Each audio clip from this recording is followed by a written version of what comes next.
Assalamualaikum warahmatullahi wabarakatuh. Alhamdulillah, salatu wassalamu ala rasulillah. Amma ba'du. Pemirsa Sal TV, apa kabar Anda di rumah? Mudah-mudahan Allah senantiasa memberkahi kita. Apalagi ini adalah hari pertama memasuki bulan Zulhijjah 1438. Semoga kita bisa melalui 10 hari utamanya di bulan ini, 10 hari awal di bulan ini dengan beragam aktivitas yang positif dan bernilai ibadah. Pemirsa, saya Aidin Alaik Bahtiar menyapa Anda pada pagi hari ini, edisi hari Rabu tanggal 23 Agustus atau bertepatan dengan 1 Zulhijjah, dalam kajian Islam Fikih Wanita yang insyaallah Al-Ustadz akan membahas tentang tema haji. Ini adalah kelanjutan pada tema sebelumnya. Narasumber program Ustadz Maksum Badruzzaman LC sudah bersama kita di studio Sal TV dan kita sapa beliau. Assalamualaikum warahmatullahi wabarakatuh, Ustadz. Waalaikumsalam warahmatullahi wabarakatuh. Ya, Ustadz, ini adalah hari-hari haji juga ya, bagi ibadah haji jamaah calon haji dimanapun, dari manapun ya, penjuru dunia, berada di kota Mekah ya. Betul. Semoga dilancarkan dan kita yang ada di rumah tidak apa-apa. Pada tahun kali ini kita belum bisa berangkat, kita berilmu dulu nih. Iya, betul. Karena pada kesempatan kali ini Insyaallah Ustadz Maksum akan menyampaikan materi tentang haji. Kita persiapkan secara ilmunya dan tahun depan, tahun 1439 Hijriah mudah-mudahan kita berangkat ya, pemirsa. Amin. Anda boleh bertanya tentang materi ini, silakan, ada 2 line telepon kami pergunakan, ada di 0822 11 13 3351 untuk panggilan suara, dan untuk pesan singkat atau SMS silakan sampaikan ke 0822 11 13 3352. Pemirsa Sal TV dimanapun Anda saat ini tengah berada, kita akan sama-sama simak materi haji oleh Ustadz Maksum Badruzzaman LC. Silakan Ustadz. Baik, jazakumullah khair. Bismillahirrahmanirrahim. Innal hamdalillah nahmaduhu wa nasta'inuhu wa nastaghfiruh wa na'udzu billahi min syururi anfusina wa min sayyiati a'malina. May yahdihillahu fala mudilla lahu wa may yudlil fala hadiyalah. Asyhadu an la ilaha illallah wahdahu la syarika lah wa asyhadu anna Muhammadan abduhu wa rasuluh. Allahumma salli wa sallim wa barik ala Muhammadin wa ala alihi wa sahbihi ajmain. Ya ayyuhalladzina amanu taqullaha haqqa tuqatih wa la tamutunna illa wa antum muslimun, amma ba'd. Pemirsa yang dirahmati Allah Subhanahu wa taala, khususnya Anda kaum muslimah, alhamdulillah kita dipertemukan lagi oleh Allah Subhanahu wa taala dalam kajian Islam, dan yang membuat saya sangat berbahagia pada pagi hari ini karena pagi hari ini bertepatan dengan 1 Zulhijjah, di mana Rasulullah sallallahu alaihi wasallam bersabda dalam sebuah riwayat yang sahih dari Imam Bukhari ya, bahwa beliau bersabda, "Mamin ayamin al-amal as-salih ahabbu ila Allahi min hadhil ayyam", yakni al-ashr min Zulhijjah.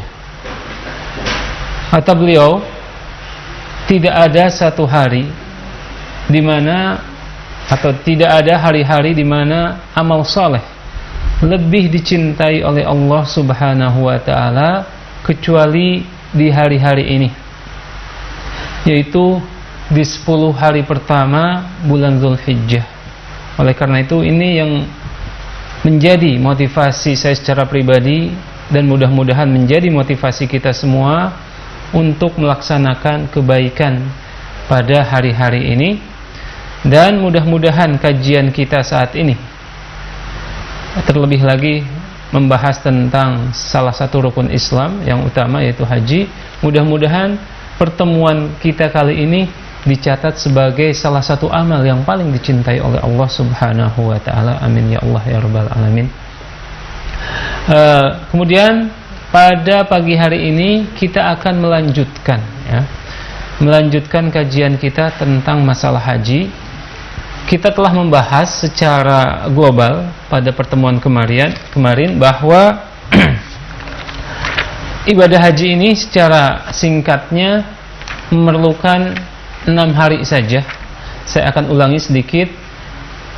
Ibadah haji ini dimulai pada tanggal 8 Zulhijjah, yaitu yang dikenal dengan hari Tarwiyah, di mana para jamaah haji berihram dari tempatnya masing-masing, yaitu di kota Mekah Al-Mukarramah, ya, berangkat menuju Mina pada tanggal 8 Zulhijjah. Kemudian mereka selama di Mina menjamak salat zuhur dan asar, jamak takdim. Kemudian bermalam 1 malam, ya. Kemudian ketika keesokan harinya setelah salat subuh atau salat fajar, maka mereka beranjak menuju Arafah, melakukan salah satu rukun yang terbesar, yaitu wukuf di Arafah, ya, pada tanggal 9 dimulai dari tergelincirnya matahari, yaitu setelah salat zuhur sampai datangnya atau tenggelamnya matahari pada tanggal tersebut, ya. Kemudian setelah itu pada malam 10-nya, ya, para jamaah haji setelah wukuf di Arafah maka beranjak menuju Muzdalifah untuk melaksanakan mabit di Muzdalifah 1 malam saja, dan melaksanakan salat maghrib dan isya di jamak dan di qasar di Muzdalifah. Bermalam 1 malam sampai datangnya salat subuh, melaksanakan salat subuh di Muzdalifah. Kemudian setelah itu berpindah lagi, kembali lagi menuju Mina, ya, pada tanggal 10 Zulhijjah, yaitu pada hari raya Idul Adha, di mana para jamaah haji ini melakukan beberapa kewajiban, ya. Yang pertama adalah melempar jumrah, ya, Aqabah pada tanggal 10, kemudian menyembelih sembelihan, dan ini wajib bagi yang berumrah, yang berihram dengan haji tamatu dan qarin. Adapun ifrad maka tidak diwajibkan. Kemudian setelah itu mencukur rambutnya, baik dengan menggundul ataupun hanya memendekkannya saja. Kemudian setelah itu melaksanakan tawaf ifadah, ya, tawaf ifadah bersama sa'i kalau yang belum melaksanakan sa'i ketika tawaf kudum. Kemudian kembali lagi untuk bermalam selama 3 hari, tanggal, ya, 11, 12, 13. Maka di hari-hari tasyrik ini mereka tinggal di Mina, kemudian melaksanakan pelemparan jumrah, 3 jumrah, ya, dan dilaksanakan setelah matahari tergelincir, ya, sampai boleh dilaksanakan sampai malam hari. Setiap harinya melempar 3 jamarat, ya. Setiap jumrah melemparkan 7 kerikil. Nah, setelah melewati hari-hari tasyrik ini, maka tidak tersisa lagi satu kewajiban pun kecuali tawaf wada, yaitu tawaf perpisahan. Setelah tawaf perpisahan, maka disunahkan untuk segera meninggalkan Masjidil Haram ataupun meninggalkan kota Mekah Al-Mukarramah.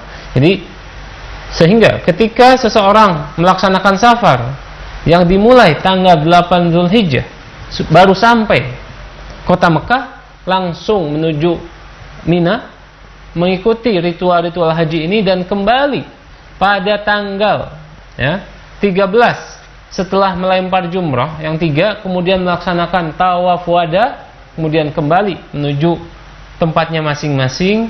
Ini hajinya sudah sah. Nah, kemudian kemarin kita sampaikan ringkasan dari haji Rasulullah SAW, ya, yang disampaikan oleh Jabir bin Abdullah dalam sebuah hadis yang sangat panjang. Maka pada kesempatan ini saya akan merinci, ya, amalan-amalan haji, ya, mana yang termasuk rukun dan tidak. Nah, karena itu kita akan menyebutkan hal-hal yang terpenting dari ritual-ritual itu, yaitu rukun-rukun haji, ya. Yang dimana yang dikatakan rukun adalah ketika seseorang tidak melaksanakannya, maka hajinya tidak sah dan tidak bisa digantikan dengan ritual yang lainnya berbeda dengan wajib. Nah, rukun-rukun haji ini ya, menurut para ulama disimpulkan dari ayat-ayat Al-Quran dan hadis-hadis Rasulullah SAW, maka rukun haji ini ada 4 saja.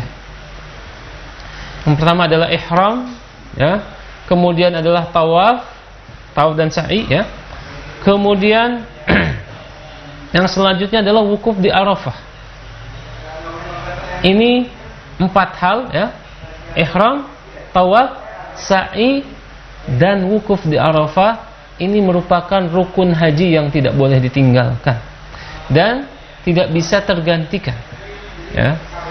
Oleh karena itu kita harus lebih perhatian untuk mengetahui sejauh mana, ya, kadar ritual-ritual yang kita lakukan dalam ibadah haji ini, ya. Yang pertama mengenai ihram. Apa yang dimaksud dengan ihram? Ihram adalah berniat memasuki peribadahan haji atau umrah. Dalam hal ini, dan tentu saja yang kita bahas adalah haji, ya. Kalau kita atau kebanyakan jamaah haji dari Indonesia melaksanakan haji tamato, ya, yaitu dengan melaksanakan umrah terlebih dahulu, kemudian tahallul dan kembali melaksanakan ihram pada tanggal 8 Dzulhijjah, ya. Nah, ini yang dimaksud dengan rukun haji, yaitu seorang berniat kembali untuk melaksanakan haji yang dimulai pada tanggal 8 Dzulhijjah, ya.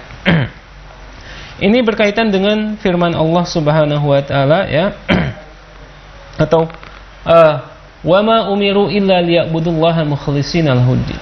Jadi ihram ini kan niat untuk melaksanakan haji, maka niat ini adalah sandarannya adalah surat Al-Bayyinah ayat 5, yang ketika seseorang berniat melaksanakan haji, hendaklah dia mengikhlaskan niatnya hanya untuk Allah Subhanahu wa taala, sebagaimana firman-Nya, dan tidaklah mereka diperintahkan kecuali untuk beribadah kepada Allah Subhanahu wa taala dengan memurnikan seluruh peribadahannya, ya. Dan ihram ini bukan pakaian, ya. Jadi sesuatu yang berbeda antara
Mozaik Haji. عن أبي هريرة رضي الله عنه قال قال رسول الله صلى الله عليه وسلم من خرج حاجا فمات كتب الله له أجر الحاج إلى يوم القيامة ومن خرج معتمرا فمات كتب الله له أجر المعتمر إلى يوم القيامة ومن خرج غازيا فمات كتب الله له أجر الغازي إلى يوم القيامة. Barang siapa yang keluar untuk berhaji, lalu meninggal dunia, maka ditulis untuknya pahala haji hingga hari kiamat. Barang siapa yang keluar untuk umroh, lalu meninggal dunia, maka ditulis untuknya pahala umroh hingga hari kiamat. Dan barang siapa yang keluar untuk berjihad, lalu mati, maka ditulis untuknya pahala jihad hingga hari kiamat.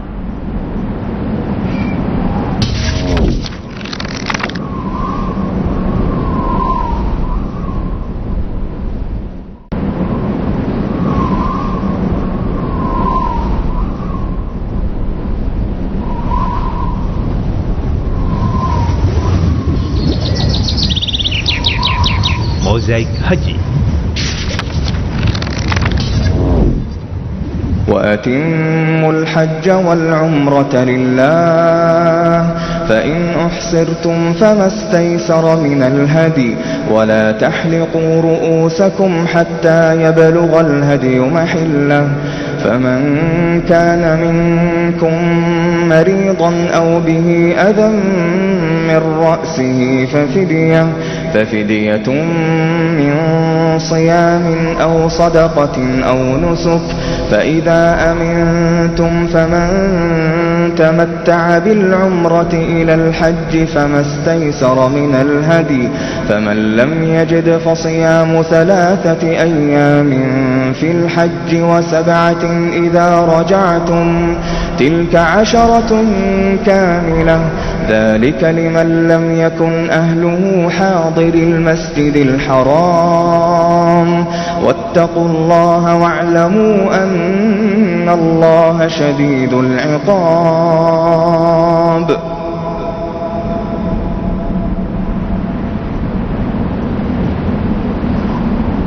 Dan sempurnakanlah ibadah haji dan umroh karena Allah.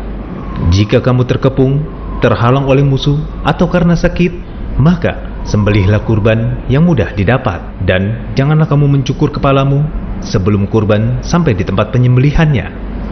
Jika ada di antaramu yang sakit atau ada gangguan di kepalanya, lalu ia bercukur, maka wajib atasnya fidyah, yaitu berpuasa atau bersedekah atau berkurban apabila kamu telah merasa aman.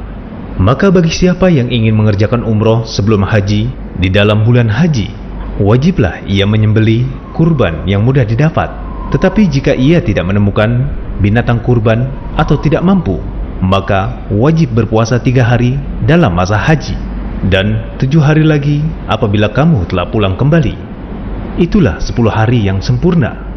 Demikian itu wajib membayar fidyah bagi orang-orang yang keluarganya tidak berada di sekitar Masjidil Haram, orang-orang yang bukan penduduk kota Mekah.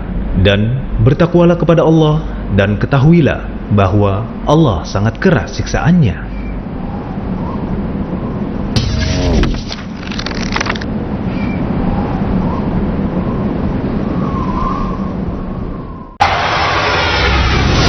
Teknologi dan informasi kini telah menjadi kebutuhan utama bagi masyarakat. Dan salah satunya adalah media televisi sebagai teknologi yang sangat efektif dalam menyampaikan dan juga mendapatkan informasi terkini.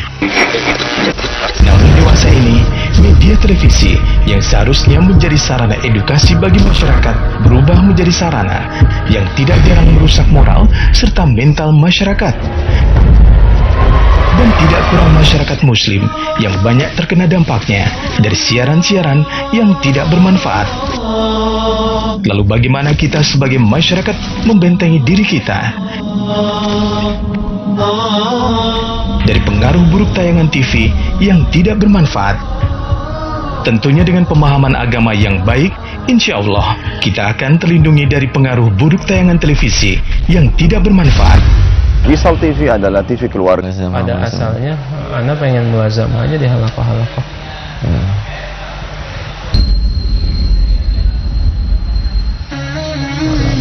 Ya, antum yang salah ada yang minta maaf. Gimana sih, Pak? Antum yang salah ada yang minta maaf nih.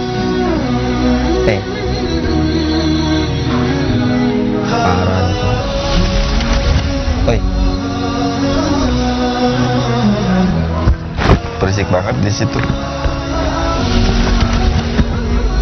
Di situ berisik.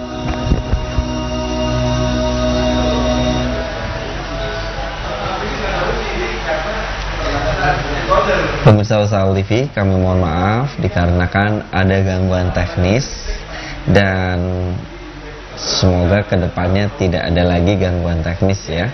Kita akan melanjutkan materi kita dan kita tadi sudah sampai tentang ihram, baju ihram, disebutnya begitu ya. Ya, Ustadz Maksum ini tadi menyampaikan baju ihram ya. Maksudnya itu adalah baju ihram yang dimaksud baju tersebut, ataukah ini dimaksudkan baju untuk ihram? Nah, ini akan kita sama-sama dengarkan, simak pemirsa kelanjutan dari materi tadi. Silakan Ustaz. Oke, baik. Bismillah, alhamdulillah, wassalatu wassalam ala rasulillah wa ala alihi wa sahbihi wa man wala. Kita lanjutkan. Kita akan sedikit tadi menegaskan apa-apa yang ditanyakan oleh pembawa acara ya. Kita harus membedakan antara ihram dengan baju ihram.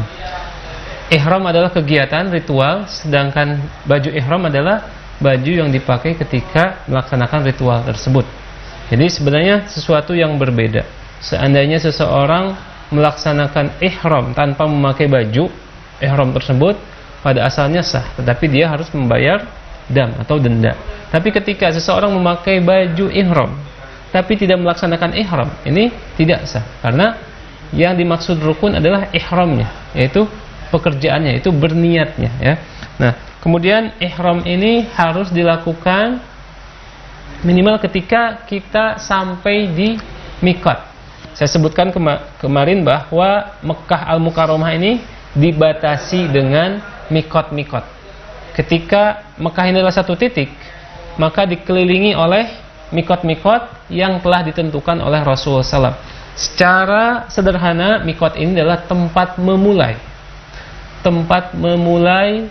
ihram ya, tempat memulai seseorang untuk berniat melaksanakan haji atau umroh. Nah, sunnahnya ya, seorang yang akan berhaji berniat di miqat, tempat yang telah ditentukan. Untuk jamaah Indonesia biasanya hanya memakai atau melewati 2 miqat saja. Pertama adalah Yalamlam, miqat penduduk Yaman, dan yang sejajar, yang berada di belakang negeri Yaman ini termasuk adalah Indonesia ya, Yalamlam. Ataupun bisa jadi Zulhulaifah, yaitu beberapa kloter haji yang berangkat dari Jakarta langsung menuju Madinah. Maka miqatnya adalah miqat penduduk Madinah, yaitu Zulhulaifah. Atau Rasulullah SAW tentang miqat-miqat ini bersabda ya, hunna lahunna waliman ata alaihinna liman aradal hajj ya. Ini miqat-miqat ini adalah bagi penduduk setempat dan bagi orang-orang yang datang ke tempat tersebut yang ingin melaksanakan haji dan umrah ya. Nah, miqat ini harus minimal diucapkan, dikerjakan di miqat-miqat tersebut. Adapun bermiqat dari tempat sebelum itu ya, di luar atau jauh misalkan 1 kilo dari miqat, maka ini diperbolehkan ya, ihtiyatan, sebagai kehati-hatian. Tapi ketika kita sudah melewati miqat dan tidak mengucapkan ihram atau tidak melaksanakan ihram, maka ini terkena konsekuensi harus membayar dam ya, ataupun harus kembali lagi menuju miqat tersebut. Ketika kembali lagi menuju miqat tersebut dan melaksanakan ihram di miqat tersebut, maka tidak membayar dam. Tapi ketika melanjutkan ya, sudah melewati miqat kemudian tidak berihram, melanjutkan perjalanan, maka dia harus membayar dam. Dan ihram ini tadi saya sebutkan ada 3 macam ya. Yang pertama adalah niat. Niat ihram ini ada yang haji tamatu, yang biasa dilaksanakan oleh jemaah Indonesia, yaitu melaksanakan umroh terlebih dahulu, kemudian tahallul, dan melaksanakan haji, berihram dengan niat haji pada tanggal 8 Zulhijjah. Jadi melaksanakan umroh dahulu, kemudian melaksanakan haji, ini adalah tamattu. Dan ini terkena konsekuensi harus membayar dam. Kemudian yang kedua adalah qarin. melaksanakan satu ritual dengan dua niat. Melaksanakan satu ritual dengan dua niat, yaitu niat haji dan umrah. Ini cukup ya. Datang pada tanggal 8 berniat labbaika Allahumma labbaika hajjan wa umrah. Ya Allah, aku penuhi panggilanmu untuk melaksanakan haji dan umrah sekaligus ya. Dan ini pun harus membayar dam ya, yaitu menyembelih seekor hewan sembelihan. Dan yang ketiga adalah ifrad, yaitu niat ihram untuk melaksanakan ritual haji saja. Nah, ini yang pertama atau beberapa hal yang berkaitan dengan ihram ya. Jadi ihram ini adalah niat untuk memasuki atau melaksanakan ibadah haji atau umrah. Nah, ketika ihram ini ada beberapa hal yang harus dilakukan berkaitan dengan kaum muslimah secara khusus. Karena kaum muslimah telah ditetapkan oleh Allah Subhanahu wa taala mereka mengalami haid, dan haid ini adalah salah satu di antara hal yang bisa menahan ataupun mengharamkan seorang wanita untuk melakukan beberapa ritual yang ada di dalam ritual haji ini. Salah satunya adalah tawaf, yang termasuk rukun dalam ibadah haji.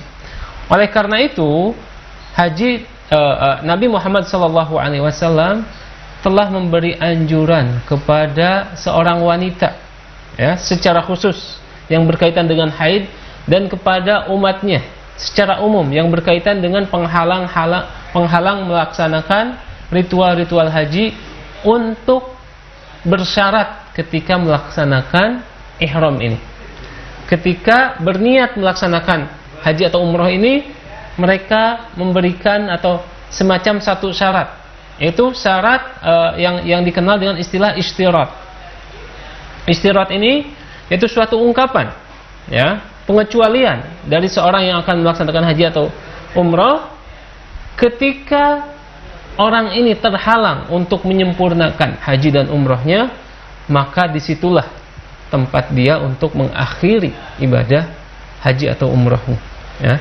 Seperti orang yang sakit ya, yang kemungkinan tidak bisa menyempurnakan seluruh ritual haji maka dia bersyarat, beristirat ya, maka halalku adalah tempat di mana aku tertahan untuk menyempurnakan ibadah haji. Maka misalkan setelah berihram tiba-tiba dia mengalami haid ya, maka pada saat itu dia sudah halal ya, dan tidak usah menyempurnakan ibadah hajinya misal. Kemudian ataupun sakit yang parah, maka pada saat itu dia menghentikan kegiatan atau ritual hajinya dan tidak terkena konsekuensi apa-apa. Dan khususnya Anda yang berkaitan dengan masalah ini adalah masalah haid ya, tiba-tiba haid, maka ketika Anda sudah beristirat menyebutkan syarat di awal bahwa status halalku, tempat halalku adalah di mana ketika aku terhalang untuk melaksanakan ritual-ritual yang lainnya, maka pada saat itu berhak mengakhiri ibadah hajinya ya. Dan ini hukumnya adalah sunnah saja kepada orang-orang yang merasa ritual hajinya akan terhalang. Kemudian ketika setelah melafadzkan ihram labbaika umrah atau labbaika hajjan, maka statusnya adalah muhrim atau muhrimah ya. Ini ada sedikit kesalahan di kalangan kaum muslimin. Mereka menyamaratakan antara arti muhrim dengan mahram ya. Mahram adalah orang-orang tertentu ya yang berhak yang dilarang ya, menemani wanita ya untuk safar dan yang lainnya, dan diperbolehkan melihatkan auratnya. Adapun muhrim adalah orang yang berihram, dan muhrimah adalah wanita yang berihram. Ketika statusnya adalah muhrim dan muhrimah, Anda adalah tamu Allah Subhanahu wa taala yang disunahkan untuk melakukan beberapa hal dan diharamkan untuk melakukan beberapa hal ya, di antaranya ketika Anda berihram ya, setelah sampai mikot maka disunahkan untuk mandi sebagaimana yang dikerjakan oleh Rasulullah sallallahu alaihi wasallam, kemudian membersihkan badannya ya dari kotoran-kotoran yang ada, termasuk mencukur beberapa bulu yang tumbuh di badan ini ya, seperti bulu ketiak, bulu kemaluan dan yang lainnya ya. Kemudian kalau untuk laki-laki mengenakan pakaian ihram khusus yaitu 2 helai kain ya, dan disunahkan untuk memakai 2 helai kain putih. Adapun perempuan atau wanita ini subhanallah Allah memberikan keringanan yang sangat ringan sekali, bahwa seorang wanita yang berihram boleh menggunakan pakaian apa saja selama apa? Menutup auratnya kecuali muka dan kedua telapak tangan ya. Ini adalah keringanan bagi Anda kaum muslimah. Jadi Anda ketika berihram memakai pakaian apa saja selama menutup auratnya ya, dan memperhatikan adab-adab syariat ya, atau ketentuan syariat mengenai pakaian wanita muslimah yang sesuai dengan syariat ya, yaitu hijab syar'i. Kecuali tidak boleh memakai cadar dan tidak memakai kaos tangan. Ini adalah sesuatu yang dilarang oleh Rasulullah SAW, sebagaimana sabdanya, la tantaqibul muhrimah wa la talbasu qafazain, bahwa wanita yang berihram ini tidak menggunakan cadar ya, kemudian tidak memakai sarung tangan. Dan ingat, khusus kaum muslimah ya, ini maka Anda tidak disunnahkan menentukan atau memakai pakaian dengan warna tertentu ya. Yang disunahkan untuk memakai pakaian putih adalah laki-laki saja, sebagaimana contoh dari Rasulullah sallallahu alaihi wasallam, bahwa Rasulullah berihram dengan 2 helai kain putih. Adapun perempuan maka bebas menggunakan pakaian apa saja dengan warna apa saja, dengan syarat aman dengan fitnah ya, dan tidak terkategori pakaian-pakaian yang dikategorikan sebagai tabarruj ya, seperti memakai pakaian yang berwarna mencolok kan, sehingga menarik perhatian manusia khususnya laki-laki, maka ini tidak digunakan. Tapi menentukan bahwa pakaian ihram itu harus warna putih untuk perempuan, ini tidak ada dalilnya ya. Atau harus dengan warna hitam ya, yang keumuman dipakai oleh wanita di Jazirah Arab. Ini pun tidak ada keharusan atau kewajiban, bahkan tidak disunahkan. Bahkan dalam satu riwayat Aisyah radhiyallahu anha memakai pakaian yang berwarna ya. Tapi tentu saja warnanya tidak mencolok.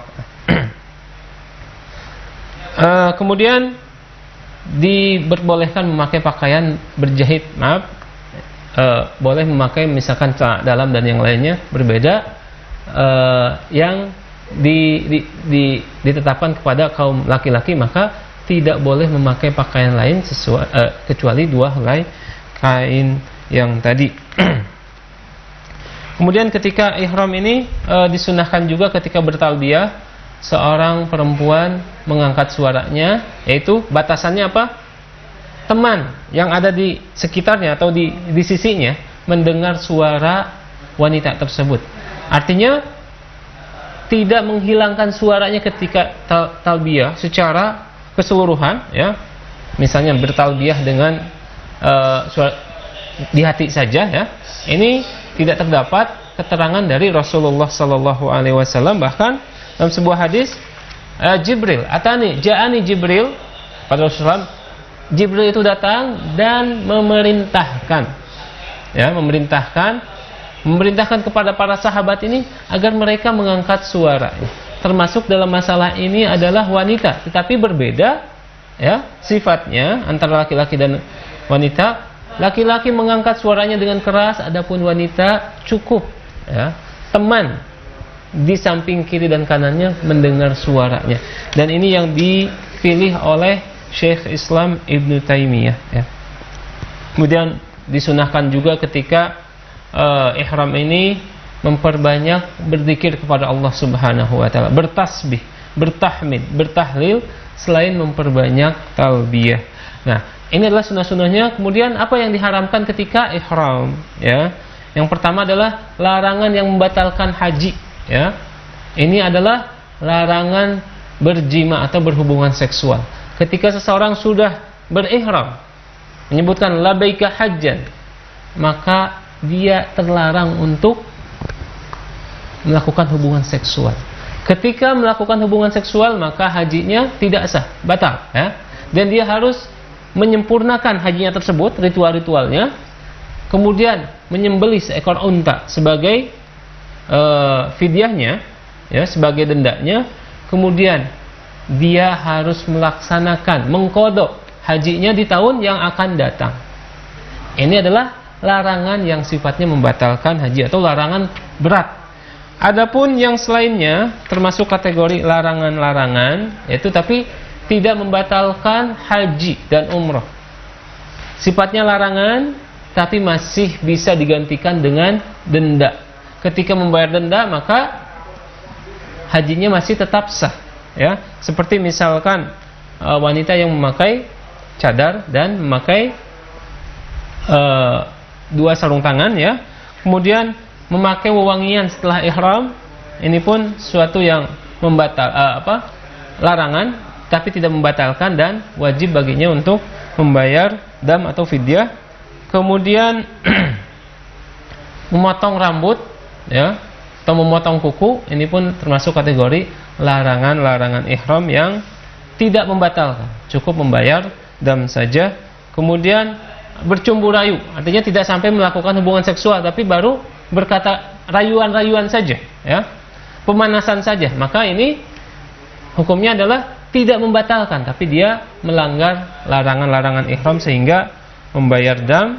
Kemudian melamar, ya, atau dilamar, ya, dan menerimanya waktu itu, ya, ini adalah salah satu larangan ihram.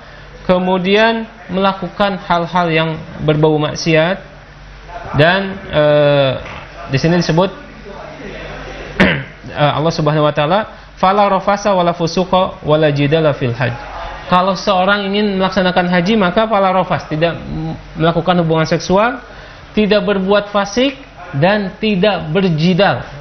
Ini pun adalah larangan-larangan ihram, ya. Nah, ini sebagian hal-hal yang berkaitan dengan ihram. Adapun yang tidak disebutkan, ya, baik itu adalah larangan yang berat atau larangan yang ringan, maka hukumnya adalah mubah-mubah saja.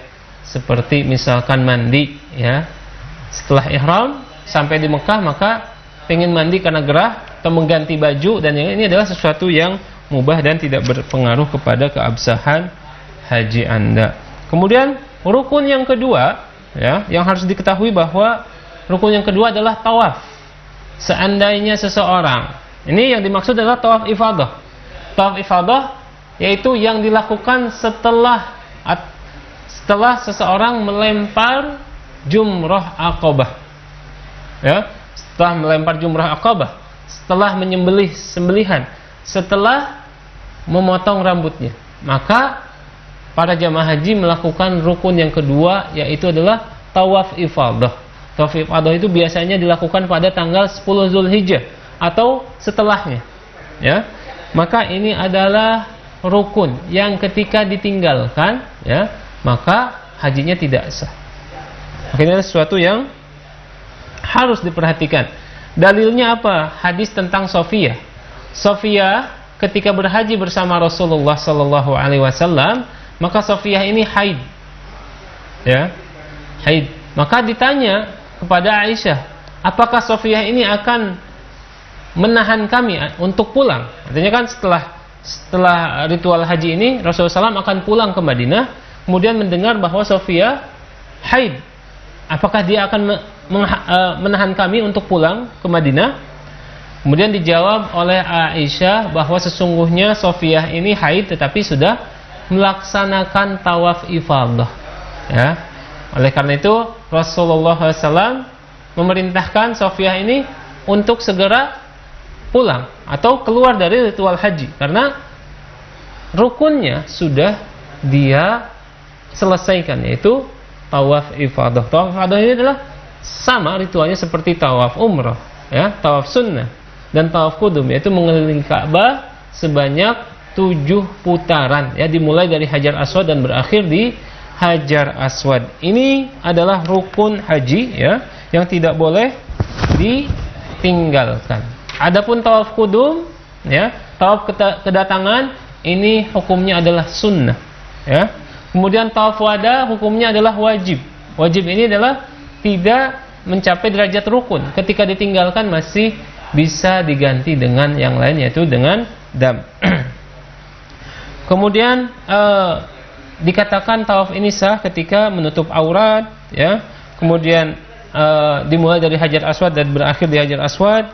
Kemudian tawaf ini dilakukan di sekitar Ka'bah di lingkungan Masjidil Haram. Adapun tawaf di luar Masjidil Haram ini tidak sah, bahkan dilarang. Kemudian berkesinambungan, ya, bersambung. Artinya 7 putaran ini harus dilaksanakan, tidak terputus, kecuali diputuskan misalkan ketika seseorang batal, harus berwudu, atau datangnya waktu sholat. Adapun tawaf misalkan 4 putaran, kemudian dia memotongnya untuk keperluan lain, misalkan keluar dulu untuk belanja, nanti dilanjutkan 3 putaran setelahnya, maka ini tidak diperbolehkan. Tapi harus muwallah, berurutan, ya, bersambung, kecuali ada hal-hal yang diperbolehkan tadi. Misalkan batal, maka segera dia berwudu. Kemudian datangnya waktu sholat, maka sholat dengan imam, setelah sholat melanjutkannya. Kemudian ada sunnah-sunnahnya adalah mencium Hajar Aswad, ya. Kemudian atau mengusap Hajar Aswad, kalau tidak maka berisyarat, ya. Kemudian mengucapkan bismillah dan Allahu Akbar ketika memulai tawaf, ini adalah termasuk bagian sunnah. Kemudian ketika melewati rukun Yamani dan Hajar Aswad, mengucapkan doa Rabbana atina fid dunya hasanah wa fil akhirati hasanah wa qina azabannar. Ini adalah beberapa sunnah yang biasa atau yang dicontohkan oleh Rasulullah sallallahu alaihi wasallam. Dan salah satu sunnahnya pula, ya, berkaitan dengan tawaf ini adalah salat 2 rakaat setelahnya di belakang makam Ibrahim, ya. Salat sunnah 2 rakaat membaca Al-Fatihah dan Al-Kafirun di rakaat pertama, dan yang rakaat keduanya adalah Al-Fatihah dan Al-Ikhlas. Ini adalah hukumnya sunnah. Seandainya seseorang melaksanakan tawaf selesai 7 putaran, kemudian setelah itu batal, tidak melaksanakan salat 2 rakaat, ya, di belakang makam Ibrahim, maka tawafnya adalah sunnah, sah. Adapun salatnya adalah hukumnya sunnah. Kemudian yang ketiga, rukun yang ketiga adalah sa'i, ya. Sa'i di antara Bukit Safa dan Marwah, ya. Ini pun termasuk rukun yang tidak boleh ditinggalkan, ya. Jadi sa'i ini adalah berjalan di antara Bukit Safa dan Marwah sebanyak 7 kali, ya. 7 kali.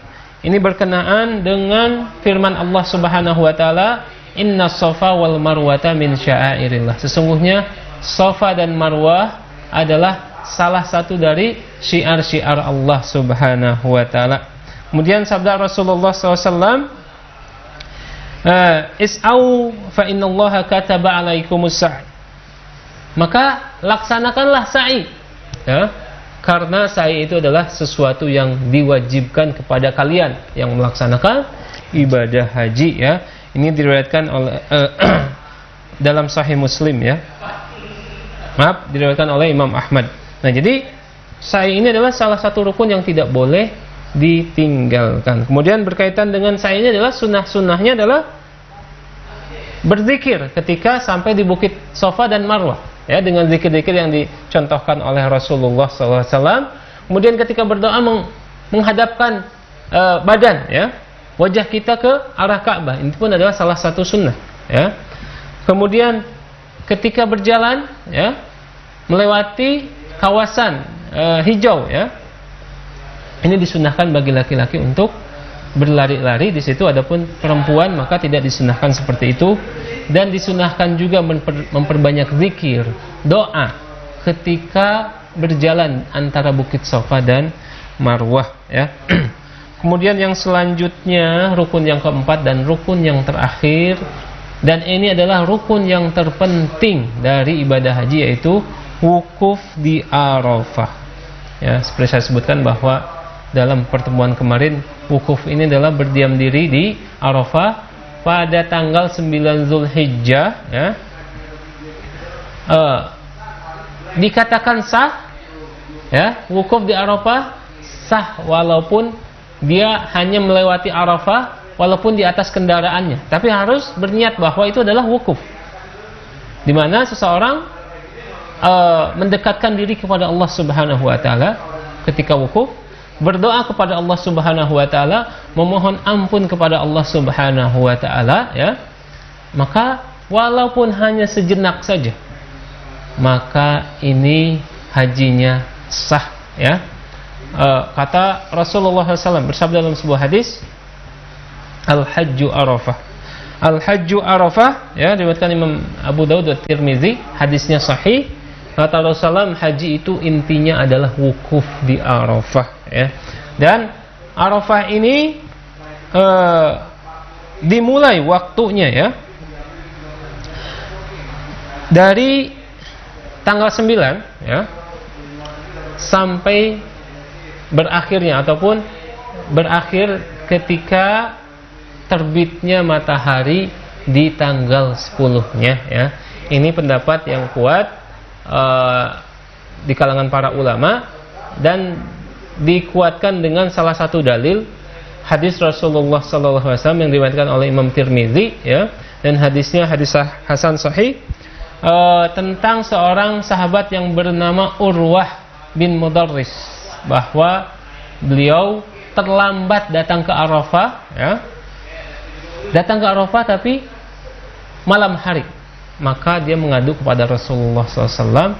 Kata Rasulullah SAW, pada saat itu berada di Muzdalifah, ya, barang siapa yang melaksanakan sholat di Muzdalifah, ya, bersama kami, ya, kemudian berdiam diri di Muzdalifah bersama kami sampai kami bergerak menuju Mina, dan sebelumnya telah melaksanakan wukuf di Arafah baik pada malam hari ataupun siangnya, maka sungguhnya hajinya telah sah. Kata Rasulullah SAW. Di sini disebutkan, barang siapa yang telah wukuf di Arafah baik siang atau malamnya, ya, kemudian datang ke Muzdalifah, maka hajinya sudah sah.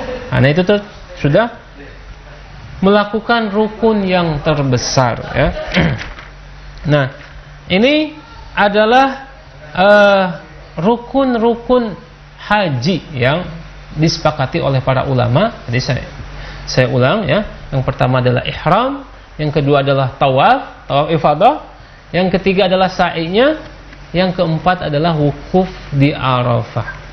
Ini adalah rukun haji yang tidak boleh ditinggalkan. Adapun selainnya seperti, ya, melempar jumrah Aqabah, ya, kemudian memotong rambut, ya, kemudian melempar jumrah selama hari tasyrik, maka ini termasuk kewajiban-kewajiban haji, termasuk tawaf wada, ya. Ini adalah kewajiban-kewajiban haji. Yang dimaksud dengan wajib berbeda dengan rukun. Kalau rukun ditinggalkan tidak sah, kalau wajib ditinggalkan masih bisa diganti dengan dam, yaitu denda, ya. Atau khusus mengenai dengan melempar jumrah bagi wanita, maka boleh diwakilkan. Jadi yang tidak termasuk rukun adalah wajib haji, ya. Wajib haji yang ketika ditinggalkan, maka syariat ini memberikan solusi agar tetap hajinya sah, maka dikenakan denda, ya, yaitu dam. Nah, salah satunya tadi saya sebutkan yaitu salah satunya mabit di Muzdalifah, kemudian tawaf wada, ya. Ini adalah termasuk wajib haji yang seandainya ditinggalkan hajinya sah dengan syarat membayar dendanya. Nah, ini adalah hal-hal yang terpenting yang bisa saya sampaikan pada kesempatan ini ya. Dan ibadah haji ini adalah sebagaimana kita ketahui termasuk rukun Islam yang kelima. Maka hendaknya mempelajari haji ini bukan kepada orang-orang yang akan berangkat saja, tapi orang-orang yang belum mampu pun mempelajari ibadah haji ini, karena ini bagian dari syariat. Dan mudah-mudahan ketika kita mempelajari ilmu tentang ibadah haji ini adalah salah satu upaya kita ya, agar apa? Agar dipandang oleh Allah Subhanahu wa taala sudah layak, sudah mampu untuk melaksanakan ibadah haji ya. Sehingga ketika sudah belajar tentang ilmunya, mudah bagi Allah Subhanahu wa taala memberikan kesempatan, kekayaan untuk membayar ongkos haji ini. Dan sangat disayangkan bagi orang-orang yang sudah mampu dari segi keuangan finansial tapi tidak memahami tentang masalah haji ini ya. Oleh karena itu jangan sampai terjadi hal yang demikian. Mari kita belajar tentang syariat ini, walaupun syariat haji ini belum wajib kepada kita ya. Ini yang bisa saya sampaikan. Mohon maaf apabila ada hal-hal yang tidak bisa saya sempurnakan, karena kesempurnaan hanya milik Allah Subhanahu wa taala. Hadza wa sallallahu ala nabiyyina Muhammadin wa ala alihi wa sahbihi ajmain. Untuk salib yang berbahagia, itu tadi materi tuntunan haji ya. Di akhir penyampaian tadi Ustadz Mas menyampaikan, semoga setelah kita mendapati ilmunya kita dipermudah, dikuatkan oleh Allah untuk segera berangkat. Amin ya rabbal Amin ya Allah. alamin. Ya pemirsa salib yang berbahagia, sekiranya Anda punya pertanyaan seputar fikih wanita muslimah, utamanya tentang bab haji, Anda bisa menanyakannya secara langsung melalui dua line kami. Ada line telepon untuk panggilan suara dan line SMS atau pesan singkat ya. Silakan sampaikan pertanyaan Anda melalui 0822 11 13 3351 untuk panggilan suaranya. Dan Anda menjauh terlebih dahulu dari televisi atau Anda kecilkan suara atau volume televisi Anda saat menelepon kami. Selepas memberikan pertanyaan melalui telepon, Anda bisa mengeraskan kembali suara televisi Anda atau mendekat ke televisi Anda untuk mendapatkan jawabannya. Anda juga bisa berkirim pesan singkat ke nomor SMS kami. Silakan ke 0822 11 13 3352 untuk menyampaikan pertanyaan-pertanyaan Anda. Ya, khususnya para ummahat atau ibu rumah tangga ya, atau akhwat, silakan sampaikan pertanyaan Anda dan kita akan sapa Anda penanya pertama yang melalui telepon ya. Boleh kita angkat teleponnya. Halo, assalamualaikum warahmatullahi wabarakatuh. Halo, assalamualaikum. Halo, terputus. Silakan telepon kembali, kita akan angkat telepon dari Anda pemirsa. Halo, assalamualaikum warahmatullahi wabarakatuh. Halo. Iya Bapak, saya dari Cirebon. Halo. Iya, mau bertanya Pak Ustadz. Baik. Ya, nampaknya kami mengalami gangguan teknis kembali. Suara tidak sampai ke kami ya. Ini mohon maaf teman-teman, bisa disiapkan terlebih dahulu mungkin. Baik, dengan Bapak siapa di mana? Pak Andi di Cirebon. Halo. Di Cirebon. Halo. Halo. Pak di Cirebon Pak ya? Iya Pak Ustadz. Baik, silakan pertanyaan Bapak. Mohon dibantu teman-teman. Maaf, ini di luar tema boleh ya Pak? Iya, boleh. Gini Pak, minta penjelasan ya Pak ya. Allah Subhanahu wa taala itu bersemayam di atas arsy Pak. Arsy. Baik.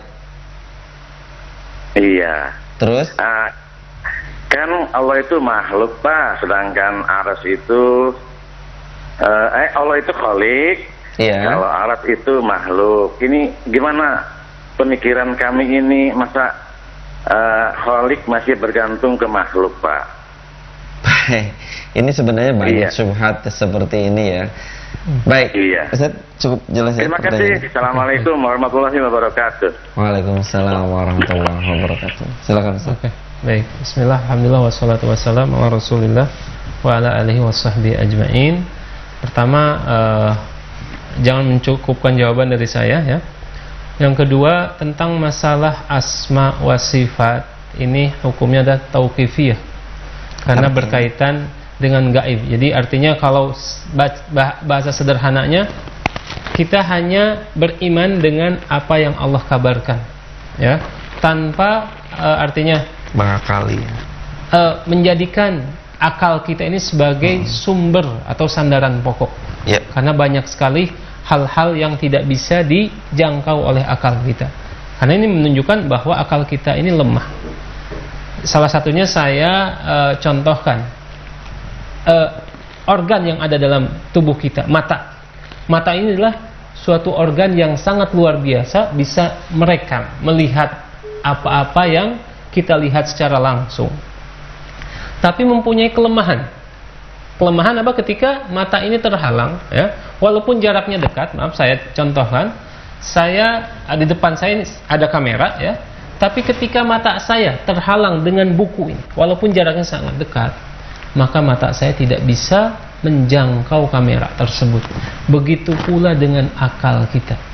Ketika terhalang ya, terhalang tadi dengan koridor ilmu gaib di sisi Allah Subhanahu wa taala ya, bukan berarti apa? Ilmu gaib itu tidak ada, tapi karena akal kita yang terbatas. Nah, mengenai tentang masalah Allah bersemayam di atas arasy, kata bersemayam ini ya tidak menunjukkan ketergantungan Allah Subhanahu wa taala dengan arasy. Berbeda dengan makhluk, misalkan makhluk saja kadang-kadang misalkan saya sedang berbaring di atas atau duduk di atas kursi ya.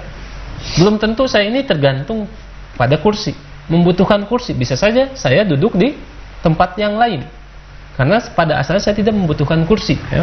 Nah, begitu pula Allah, ketika dikatakan Allah bersemayam di atas arasy, apalagi ketika diterjemahkan dalam bahasa Indonesia, ketika kita tidak memahami kaidah-kaidah bahasa Arab, maka ini peluang untuk memahaminya keliru ini sangat lebih besar.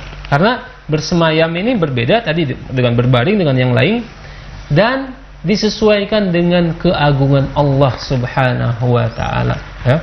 Dan ini sudah ulama jelaskan dalam bab asma wa sifat.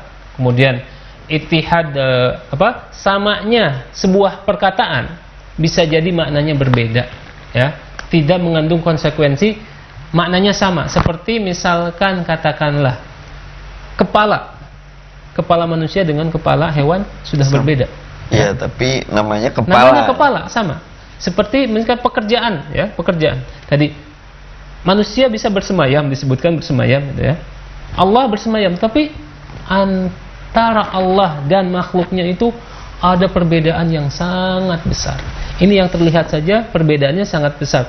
Kepala manusia dengan kepala hewan itu jauh berbeda ya. Apalagi pekerjaan Allah Subhanahu wa taala, ama Allah Subhanahu wa taala ya, sifat-sifatnya itu sangat jauh berbeda. Jadi saya tekankan bahwa kata-kata bersemayam Allah di atas arasy tidak mengandung konsekuensi bahwa Allah Subhanahu wa taala tidak membutuhkan arasy, tidak bergantung kepada arasy. Wallahu a'lam. Baik.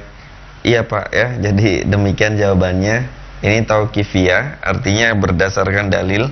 Jadi kalau ada dalilnya kita wajib beriman. Teringat perkataan Imam Malik Ustaz ya? Iya, terhadap dalil ini kita wajib beriman.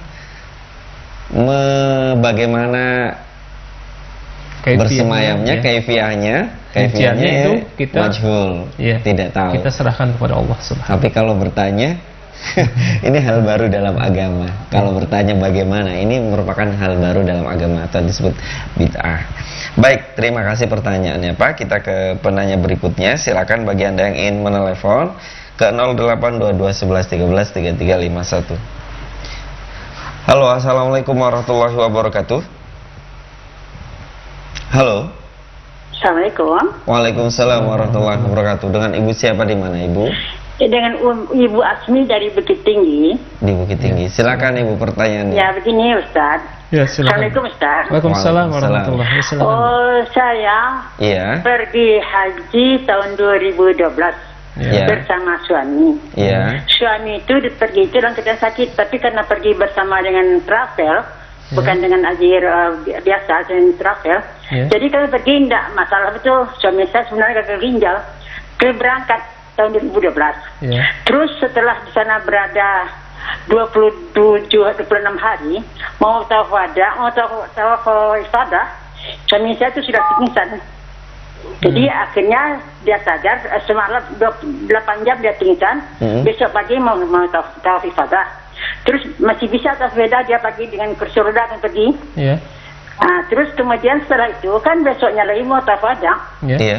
Jadi suami itu sudah tidak sudah tidak begitu kuat, karena sudah sakit betul. Baik. Jadi tidak boleh saya pergi orang berangkat pergi tawaf-wada, saya di mobil menunggu suami. Sebenarnya saya pergi tawaf-wada juga, tapi dilarang oleh pemimpin kami, itu ustaz kami. Terus jadinya akhirnya tawaf-wada tidak ikut kami, saya juga tidak ikut.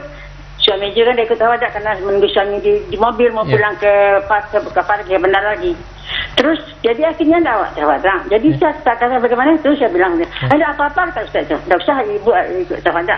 Itu kan wajib, tidak apa-apa. Itu kan ibu dalam keadaan terpaksa katanya. Terus jadi saya pulang kan, akhirnya saya pulang, suami saya dalam keadaan parah pulang itu.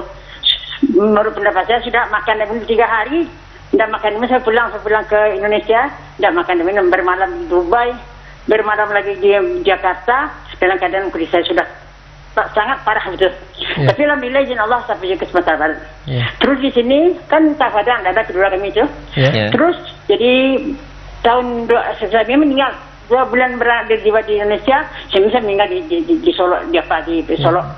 Terus 1,5 tahun kemudian saya pergi umrah lagi sendiri, izin suami saya tuh hidup, saya pergi umrah lagi. Di sana saya minta membayarkan janda saya yang tak tawaf-wada berdua itu. Kata mereka tak perlu katanya. Kata ustaz saya terus ini umrah Bu ya? Dari Mekah itu kami itu tak perlu dibantukan. Ibu sudah tak perlu lagi itu, tidak wajib pada katanya. Jadi akhirnya saya pulang lagi ke Indonesia kembali oleh Mesir umrah, pulang lagi. Kemarin tak tahu itu saya dengar itu harus dibayar tahu apa itu yang tinggal itu. Oke Ibu. Denda yang berdua yang bagaimana benar semua Ibu ketika harus saya bayar ke itu bagaimana caranya lagi itu. Jadi 5 tahun lalu saya pergi. Terima kasih Ustaz. Assalamualaikum warahmatullahi wabarakatuh. Waalaikumsalam warahmatullahi wabarakatuh. Ibu, halo Bu, terputus ya? Oke. Halo. Ya sudah, tidak apa-apa. Silakan. Baik. Perlu diingatkan bahwa hukum tawaf wada saya sebutkan tadi bukan rukun ya, tapi wajib. Wajib ini boleh digantikan dengan dam. Kemudian khusus untuk wanita muslimah, ini mendapatkan rukhsah, yaitu ketika haid belum melaksanakan tawaf wada, maka gugur kewajibannya untuk melaksanakan tawaf wada. Dan wallahu alam ini terkategori masalah sakit atau tidak. Tapi untuk kehati-hatian seharusnya ketika meninggalkan tawaf wada ini diganti dengan adam ya, atau fidyah. Ini harus dibayarkan. Ini pendapat yang lebih menenangkan kita karena kita tidak tahu. Yang tadi yang sakit adalah suaminya. Suami sudah sepakat ini mendapatkan rukhsah. Tapi ibu yang masih sehat ya, ini harusnya melakukan tawaf wada. Nah, tinggal diperjelas saja kepada biasanya ya, yang saya ketahui travel ini ketika ada satu kasus itu sudah memasukkan biaya untuk damnya. Jadi seperti dam ini sudah dikoordinir oleh pihak penyelenggara. Nah, apakah sudah dibayarkan oleh pihak penyelenggara atau tidak? Kalau sudah dibayarkan walaupun tanpa koordinasi pada saat itu, ini sudah merupakan layanan dari travel ya, alhamdulillah. Jadi tidak ada masalah. Yang menjadi masalah tadi ibu ya, ibu yang meninggalkan padahal dalam keadaan sehat ya, kemudian tidak haid, ini sebaiknya membayar dam ya, membayar dam. Wallahu a'lam. Baik, itu ya Ibu ya. Kemudian yang terakhir adalah dalam masalah umroh. Tawaf wada ini diperselisihkan oleh para ulama ya. apakah itu wajib atau tidak ya. Ini, apakah ada tawaf wada atau tidak? Dalam umrah ini walaupun ada tawaf wada maka hukumnya sunnah saja. Tapi yang lebih kuat dalam masalah ini, dalam umrah tidak ada tawaf wada, yang ada statusnya adalah seperti tawaf sunnah. Ketika ditinggalkan pun tidak ada konsekuensi apa-apa. Wallahu a'lam. Kemudian Ustaz, ada Ummul Lutfi di Pontianak. Ustaz, bagaimana bila pelaksanaan rukun haji seorang wanita datang bulan? Ya. Bagaimana pelaksananya? Ini, yang pertama yang berkaitan dengan rukun haji yang dilarang untuk dilaksanakan adalah masalah tawaf. Berkenaan ini yaitu tentang Aisyah radhiyallahu anha yang mengalami haid ya di dalam perjalanan, yang pada asalnya Aisyah ini akan melaksanakan haji tamattu, yaitu harus umrah dulu ya. Kemudian setelah umrah selesai baru melaksanakan haji. Tapi karena Aisyah ini mengalami haid ya, maka Rasulullah SAW memerintahkan Aisyah untuk mengganti hajinya jadi ifrad saja, karena tidak mungkin menunggu waktu haidnya, sementara tanggal 9 Dzulhijjah akan datang. Maka langsung Aisyah ini melaksanakan amalan haji yang lainnya, itu langsung ke Arafah atau ke tarwiyah ke Mina, kemudian ke Arafah. Jadi meninggalkan ibadah umrohnya dengan alasan apa? Bahwa seorang yang haid ini tidak boleh tawaf. Nah, bagaimana kalau kasusnya adalah yang ditinggalkan adalah tawaf ifadah, karena ini yang termasuk rukun? Maka menunggu sampai waktu yang memungkinkan dia untuk menunggu. Misalkan nih, kalau dari jamaah kita ya 40 hari katakanlah, waktu kepulangan ini masih lama. Maka setelah hari tasyrik dia kembali ke hotelnya, ke pemondokannya, menunggu sampai dia suci baru melaksanakan tawaf ifadah. Karena tawaf ifadah ini adalah salah satu amalan, walaupun rukun boleh diakhirkan. Amalan yaitu pertama jumrah Aqabah ya, kemudian memotong rambut dan tawaf ifadah. Ini mengerjakan yang mana saja, kata Rasulullah SAW, if'al wala haraj. Kerjakan yang mana saja dan tidak mengapa gitu ya. Jadi pada saat itu ibu menunggu sampai suci ya. Kemudian setelah suci baru melaksanakan tawaf ifadah. Ya, tawaf ifadah. Nah, gimana kalau tidak memungkinkan? Katakanlah ibu menjadi kloter yang pertama. Giliran ibu untuk pulang itu semakin cepat. Maka pada saat itu ada suatu pendapat yang dipilih oleh Syekhul Islam Ibnu Taimiyah, bahwa pada saat itu boleh melaksanakan tawaf dalam keadaan haid li darurah, karena darurat. Karena yang dilarang tawaf dalam keadaan haid adalah yang dalam keadaan bukan darurat.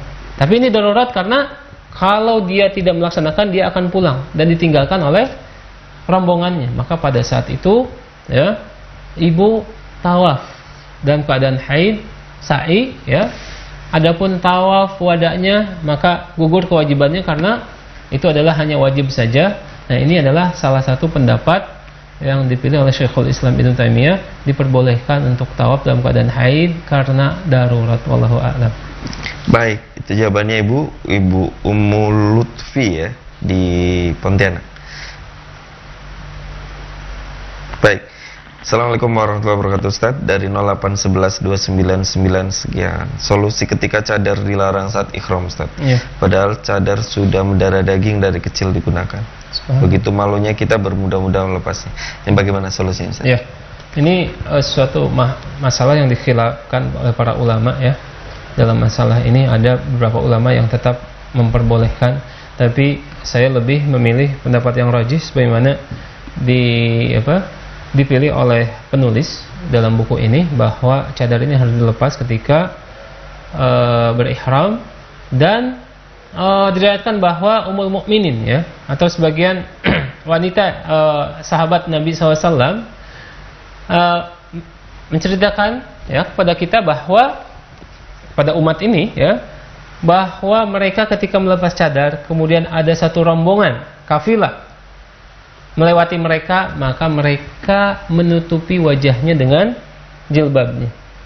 Ini adalah salah satu yang merupakan salah satu syariat. Jadi bukan sesuatu yang dibuat-buat, bukan sesuatu yang tidak dicontohkan, bahkan dicontohkan oleh para istri Nabi dan oleh para sahabat yang hidup di zaman Rasulullah SAW. Mereka menutupi mukanya dengan hijabnya, ya. Kemudian setelah mereka aman dari pandangan wanita ini, maka mereka melepaskannya lagi, membukanya lagi. Kemudian kalau di zaman Rasulullah SAW, tentu saja para wanita ini melaksanakan tawaf dan sa'inya itu pada malam hari, karena tidak terlalu terang. Nah, tapi masalahnya sekarang di Masjidil Haram pun dalam keadaan terang. Malam pun tetap terang, ya. Jadi ini adalah salah satu anjuran dari para sahabiyah, ya. Salah satunya istri Nabi SAW ketika tadi ingin aman dari pandangan laki-laki, maka cukup menutup wajahnya dengan hijabnya. Wallahu a'lam. Baik, ya. Ustaz, orang sudah berangkat haji, terus di rumah diadakan yasinan tiap malam Jumat pada tanggal 8 sampai 13 Zulhijjah dengan tujuan agar ibadahnya lancar. Itu bagaimana? Ada tidak tuntunannya? Iya. Jadi keluarga yang ditinggalkan mengadakan yasinan. Ya. Ini adalah satu kebiasaan atau satu adat, ya. Yang pada asalnya adat ini ketika tidak dikaitkan dengan ibadah, ya, adat ini adalah sesuatu yang mubah saja selama qadar syar'i memperbolehkan. Nah, tapi kalau diniatkan ibadah seperti tadi pembacaan surah tertentu dengan harapan ini dan itu, ini memerlukan satu dalil, ya, dari Al-Qur'an dan As-Sunnah, dan kita wallahu alam tidak mendapatkan bahwa para salafus saleh baik di kalangan para sahabat, ya, mengerjakan hal tersebut. Justru hal-hal kadang-kadang kita meninggalkan hal-hal yang lebih utama, yang lebih disepakati, yaitu mendoakan orang-orang yang berangkat haji ini agar dipermudah oleh Allah Subhanahu wa taala seluruh ritualnya, agar mereka pulang kembali dengan selamat. Ini adalah sudah mencukupi, ya. Adapun membaca surah tertentu dalam majelis tertentu dengan jumlah bilangan hari tertentu, ini wallahu a'lam, kita tidak mendapatkannya dari kalangan para salafus saleh, tidak mendapatkan contoh dari orang-orang saleh di kalangan umat ini. Jadi sebaiknya ditinggalkan saja dan memilih hal-hal yang disepakati saja, seperti mendoakan orang-orang yang berangkat haji, wallahu a'lam. Baik, ya. Kita ke pertanyaan terakhir, Ustaz. Assalamualaikum warahmatullahi wabarakatuh. Ada hamba Allah di Lubuk Alung. Ustaz, apakah boleh kita berzikir sambil bekerja sedangkan kita sedang haid? Ya. Ini zikir ini adalah salah satu ibadah yang sangat agung, ya. Ini terutama dengan kaum wanita, ya. Jadi zikir ini suatu hal atau ibadah yang tidak terbatas dengan waktu dan tempat, kecuali beberapa tempat saja, seperti tempat yang kotor atau tempat buang air, maka ini tidak disyariatkan untuk berzikir di dalamnya.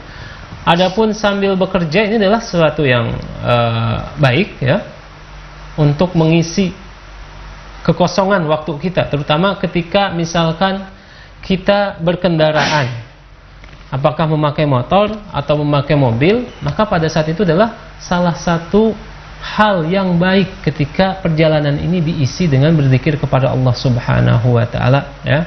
Ini contoh-contohnya sudah kita dapatkan. Bahkan Rasulullah sallallahu alaihi wasallam memerintahkan atau mensunnahkan kepada umatnya ketika berkendaraan, ketika jalannya menurun, maka disunahkan untuk berzikir, bertasbih, subhanallah. Menanjak, maka bertakbir, Allahu Akbar. Begitu pula dalam pekerjaan yang lainnya, karena berkendara adalah suatu aktivitas, ya, aktivitas. Maka walau alam ini diperbolehkan dan sesuatu yang baik, terlebih lagi dalam keadaan haid, maka zikir ini tetap disunahkan, ya, tetap disunahkan kepada wanita haid. Wallahu a'lam. Baik, ya pemirsa Salif yang berbahagia, kami mohon maaf karena keterbatasan waktu sehingga perjumpaan kita di episode kali ini berakhir hingga saat ini. Mudah-mudahan kita bisa menyambung perjumpaan kita pada lain kesempatan pada hari Rabu depan. Insyaallah materinya tentang fikih kurban, insyaallah. Fikih kurban, dan insyaallah Lebaran jatuh hari Jumat, ya, hari Jumat Lebaran Haji. Masih ada waktu persiapan secara ilmu untuk melaksanakan kurban. Nah, bagaimana kajiannya, bagaimana pembahasannya, jadi nantikan perjumpaan dengan Ustadz Maksum Badrul Zaman LC insyaallah pada hari Rabu depan pukul 10 waktu Indonesia Barat. Saya Aidin Alaik Bahtiar mengucapkan jazakumullahu khairan atas kebersamaan dan atensi dari Anda, dan kami pun minta maaf untuk beberapa kali kesalahan teknis selama penyajian acara ini. Kita tutup perjumpaan kita dengan melafazkan doa penutup majelis. Subhanakallahumma wa bihamdika asyhadu an la ilaha illa anta astaghfiruka wa atubu ilaik. Assalamualaikum warahmatullahi wabarakatuh. Waalaikumsalam.